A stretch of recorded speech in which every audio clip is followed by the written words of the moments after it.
Hi friends, before we get into today's video, I figured a little life update was in order. So last year I worked with Senja to consult on a few operational friction points. And fast forward to last month, Ollie was here in Austin and we met up to discuss the future of Senja. With Wilson exiting as co-founder and Ollie deciding to run Senja himself, there was a lot that was going to need to be done in order to revamp and give strategic attention in order to scale Senja from 1 million ARR to 2 million. And to make that happen, I'm really proud to announce that I have joined the team in a fractional capacity for the foreseeable future. So a couple of weeks ago, Ollie and I spent about 9 hours diving into every aspect of the business, from partnerships to processes, in order to pave the road for what we're calling Senja 2.0, which brings us to today's video and my current project, rebuilding Senja's affiliate program. Now you're probably thinking, Sarah, you do not do affiliate marketing. And technically, yes, you would be correct, but I do data and I've produced and managed multiple communities. So in our mind, it's kind of like, how is this any different? And so as you know, Ollie's entire focus is building in public. And when coming on, I was asked to partake. But as a systems thinker, I want you to always have the full picture and context, which is why in this video, I'm going to kind of cover a part 1 of the rebuild and then follow up when the time comes. So with that update here and out in the open, let's dive in. Currently, the Senja affiliate program utilizes First Promoter and PayPal to manage and pay its affiliates. Applications are received through Tally, manually reviewed and approved, and entered into First Promoter to trigger nurture sequence and provide assets for new affiliates to be successful. On average, what I'm seeing is that Senja's receiving roughly 5 applications per week. And in reality, it's not that much, right? But the process is so tedious that the program had to be completely put to the wayside for more important tasks. And I actually talked about this not too long ago on LinkedIn because while it's not tedious, there's not like this massive volume of inquiries coming in. It's literally that it's a 7-step process just to approve one affiliate. And so when I came in, there was this massive backlog to address, and I think I ended up reviewing over 150 applications, but more on that here in a second. The issue with First Promoter is that there's really no way to go deep into the data of the program. Sure, you can see how much an affiliate has earned and when, but you cannot track metrics that would allow deeper relationships with a creator. So very specifically, with affiliate programs, normally you have a universal earning, right? So think 20%, 30% of a sign up. But unless you are building specific campaigns in First Promoter, there's really no other data that you can look at. So the first order of business was to build an affiliate's dashboard. And because Senja already uses Notion for institutional knowledge, I figured it was the perfect place to build this out too. And so my goals with this dashboard, 1 was to auto dump applications to Tally and send a notification to myself for quick review and approval. So the previous workflow was that the Tally submission would come through, send an email notification, and then the data would just sit in the email platform. They use a platform called Fernand that is kind of like a help desk, think tickets, right?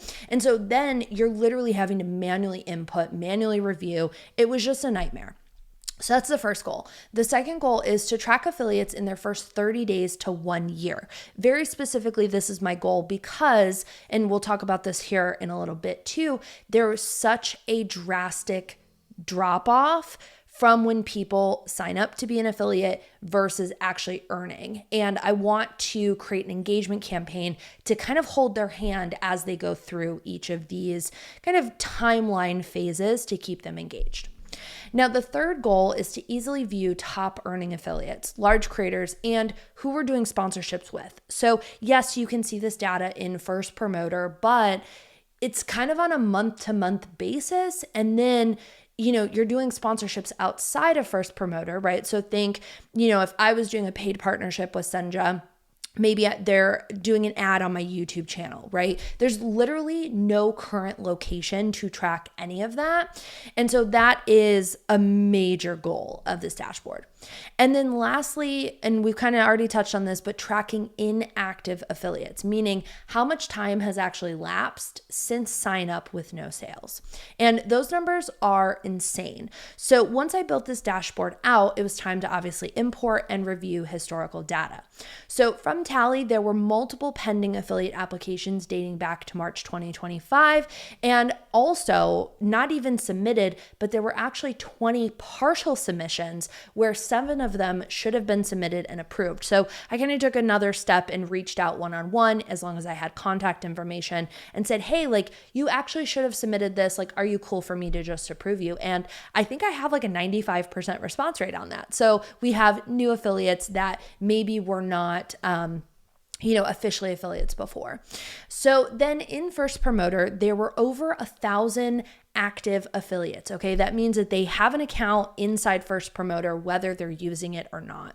And upon further review though, more than 500 affiliates had been active for more than 2 years and never made a single sale. And when I say active, it just means, again, that they have a profile in First Promoter. Doesn't necessarily mean that they've logged in and used it, but had never made a single sale.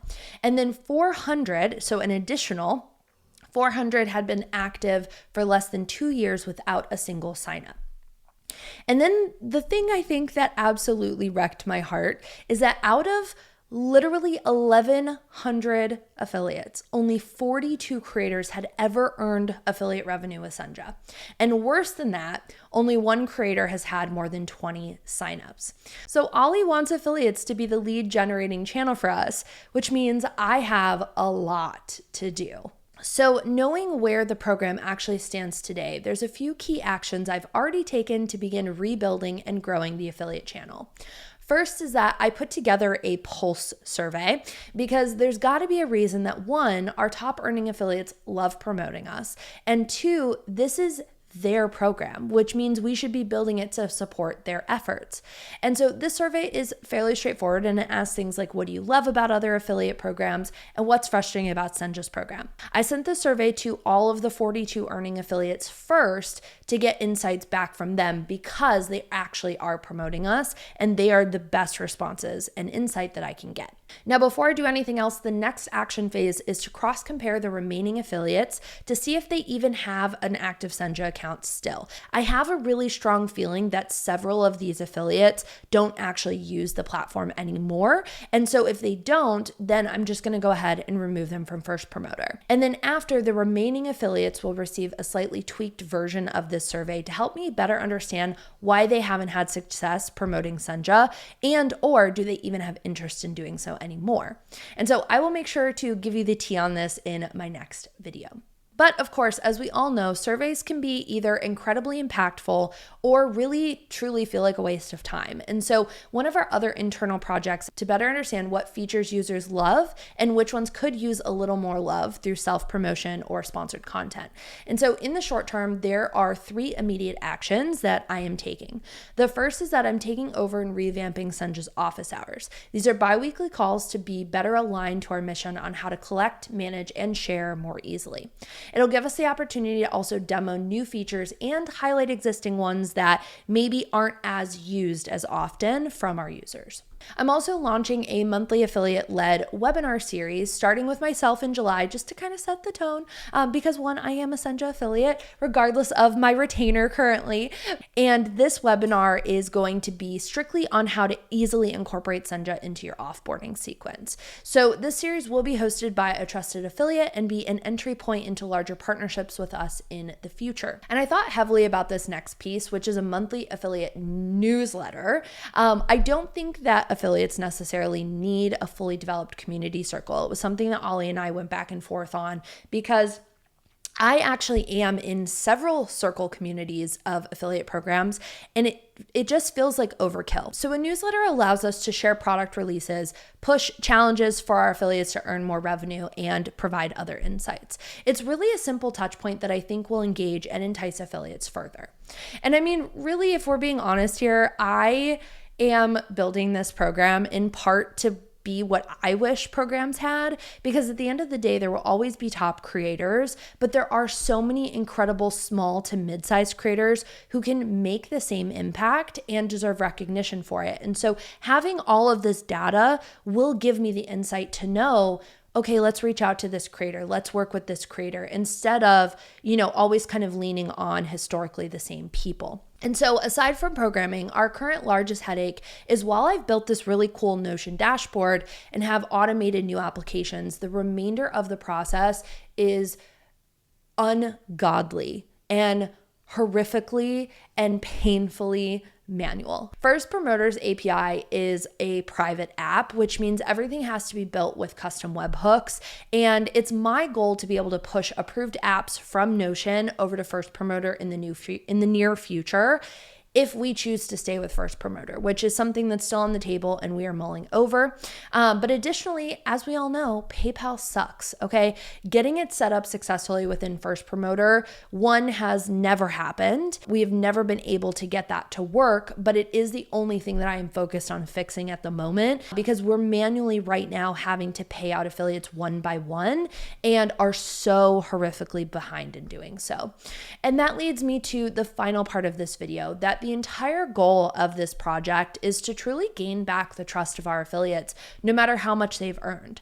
Our largest piece of feedback from that pulse survey that I've sent out already so far was literally about not receiving payouts on time. And while office hours and webinars are cool, they're engaging, perfecting the fundamental promise and processes are the most important part to me. Because if we keep our word, our affiliates will then use their words to promote us regularly. Okay, that's my first Senja Build in Public update. I would love to hear your thoughts and questions, so drop them in the comments down below. And if you want to see more behind the scenes strategy like this that I work on my clients with, make sure to smash that subscribe button. Ew. Hey, did you know that staying up till midnight answering client emails isn't a business strategy? Download my free customer journey workbook and start fixing the systems breaking behind the scenes today.